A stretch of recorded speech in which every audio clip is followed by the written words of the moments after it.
इस लेक्चर में हम लोग static excitation system for alternator discuss करेंगे। स्टैटिक एक्साइटेशन सिस्टम कहने का मतलब है कि अल्टरनेटर की फील्ड वाइंडिंग को पावर इलेक्ट्रॉनिक्स का यूज करके कैसे उसको एक्साइटेड किया जाता है उसके बारे में डिस्कस करेंगे। Static excitation system for alternator. Static excitation system is one of the excitation system of the alternator, यानी कि अल्टरनेटर की फील्ड वाइंडिंग को एक्साइटेड करने के कई सारे मेथड्स हैं। उसमें से एक मेथड है स्टैटिक एक्साइटेशन सिस्टम। इस मेथड में जो है वो आपका पावर सेमीकंडक्टर डिवाइसेस का यूज किया जाता है। The basic function of any excitation system is to provide DC power to a field winding, यानी कि एक्साइटेशन सिस्टम जो है उसका बेसिक फंक्शन क्या है कि जो अल्टरनेटर है उसके फील्ड वाइंडिंग में डीसी पावर प्रोवाइड करना। तो डीसी पावर प्रोवाइड करने से जो फील्ड वाइंडिंग है वो एक्साइटेड होती है। तो स्टैटिक एक्साइटेशन सिस्टम के अंतर्गत हम लोग देखेंगे कि जो फील्ड वाइंडिंग है अल्टरनेटर की उसमें डीसी पावर सेमीकंडक्टर डिवाइसेस का यूज करके किस प्रकार से प्रोवाइड किया जाता है। Principle of static excitation system. Static excitation system का प्रिंसिपल क्या है?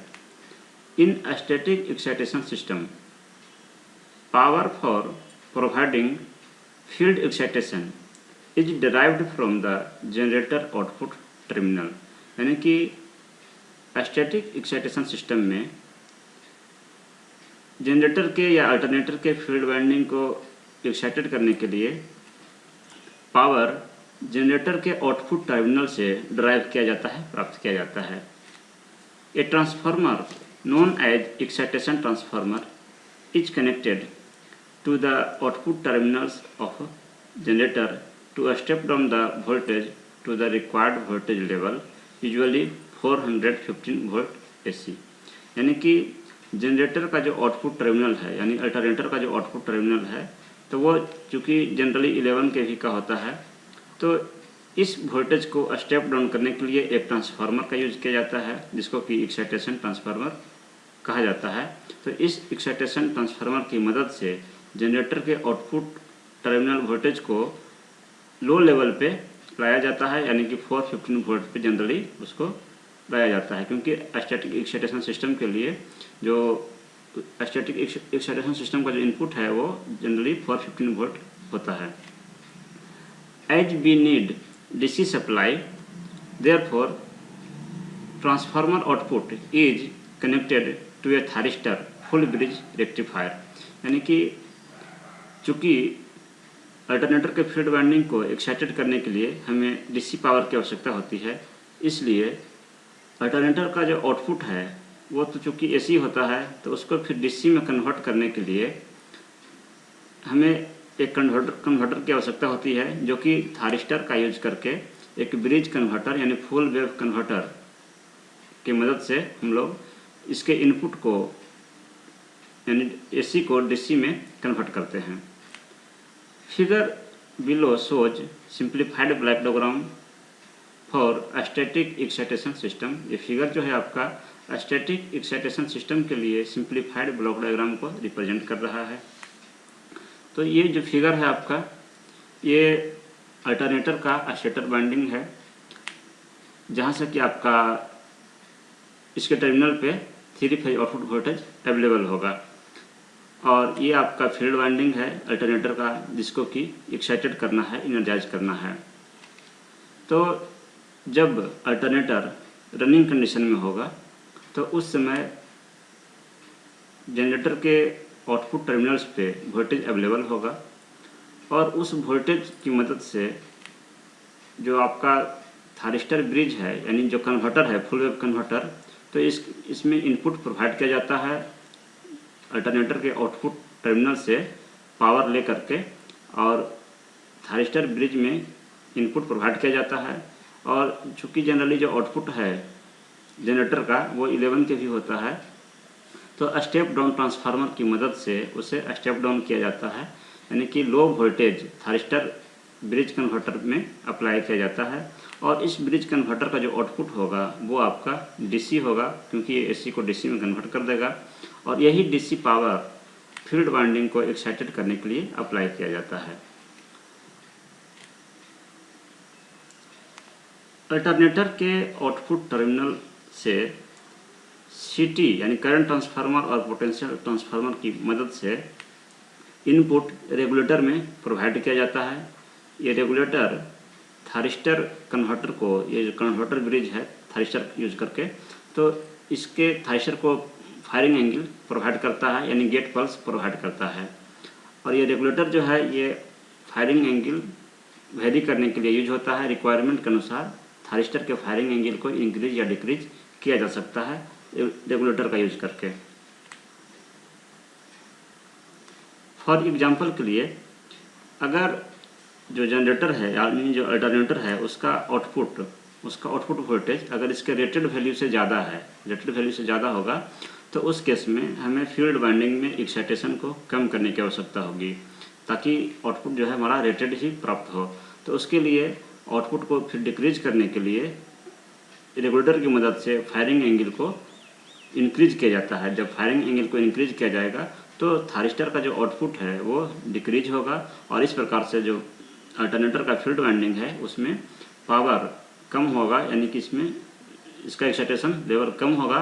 जब फील्ड वाइंडिंग का एक्साइटेशन कम होगा तो फिर आपका जो अल्टरनेटर का जो आउटपुट है वो फिर रेटेड होगा। उसी प्रकार से अगर मान लिया जाए कि जो अल्टरनेटर है उसका आउटपुट रेटेड से कम है, रेटेड वैल्यू से अगर कम है उसका आउटपुट, तो उस केस में रेगुलेटर की मदद से थारिस्टर की फायरिंग एंगल को डिक्रीज किया जाता है। जब थारिस्टर की फायरिंग एंगल को डिक्रीज करेंगे तो जो इसका आउटपुट है वो इंक्रीज होगा। आउटपुट इंक्रीज होगा तो फील्ड वाइंडिंग में पावर ज़्यादा प्रोवाइड होगा, और इस प्रकार से आउटपुट वोल्टेज फिर इंक्रीज होगा, और इंक्रीज होकर ये रेटेड आउटपुट मिलेगा। तो ये आपका हुआ कि जब आपका अल्टरनेटर जो है वो रनिंग कंडीशन में है, तो इस प्रकार से स्टैटिक एक्साइटेशन सिस्टम वर्क करता है। लेकिन जब अल्टरनेटर रनिंग कंडीशन में नहीं है, स्टेशनरी कंडीशन में है, स्थिर अवस्था में है, तो उस केस में आपका जनरेटर के आउटपुट टर्मिनल्स पे पावर उपलब्ध नहीं होता है, वोल्टेज उपलब्ध नहीं होगा। तो उस केस में फिर इसके फील्ड वाइंडिंग को एक्साइटेड करने के लिए, इसको इनर्जाइज करने के लिए बैटरी का यूज किया जाता है। तो जो फील्ड वाइंडिंग है उसको बैटरी बैंक से कनेक्ट यहाँ पे किया गया है। जब अल्टरनेटर स्टेशनरी स्टेट में होगा तो उस केस में फील्ड वाइंडिंग को बैटरी की मदद से इस स्विच को क्लोज करके इसको बैटरी से कनेक्ट कर दिया जाएगा। ये बैटरी बैंक है, कई सारे बैटरी इसमें सीरीज में कनेक्टेड होंगे। उस केस में आपका फील्ड वाइंडिंग बैटरी के द्वारा इनर्जाइज होगा, और जब फील्ड वाइंडिंग जब इनर्जाइज होगा, एक्साइटेड होगा, तो फिर आपका जनरेटर के आउटपुट पे वोल्टेज अवेलेबल होगा। और फिर जैसे ही जनरेटर के आउटपुट पे वोल्टेज अवेलेबल होगा तो फिर इस बैटरी को डिस्कनेक्ट कर दिया जाएगा, और इस जनरेटर के आउटपुट को ही यूज करके फिर फील्ड वाइंडिंग को एक्साइटेशन प्रोवाइड किया जाएगा। चूँकि जो फील्ड वाइंडिंग है वो रोटर पे कनेक्टेड होता है, रोटर पे होता है, इसलिए इसमें ब्रशेस और स्प्रिंग का भी यूज किया जाता है। तो इसी ऑपरेशन को हम यहाँ पे लैंग्वेज में भी एक्सप्लेन कर रहे हैं। The firing angle of thyristor full bridge rectifier is controlled by A regulator, यानी कि जो फुल ब्रिज रेक्टिफायर है जो जिसमें कि थारिस्टर का यूज हुआ है, तो इस थारिस्टर के फायरिंग एंगल को रेगुलेटर के द्वारा कंट्रोल किया जाता है, so that required field excitation may be provided, ताकि जितना फील्ड एक्साइटेशन हमें रिक्वायर्ड है रेटेड आउटपुट के लिए उतना ही हम प्रोवाइड करें।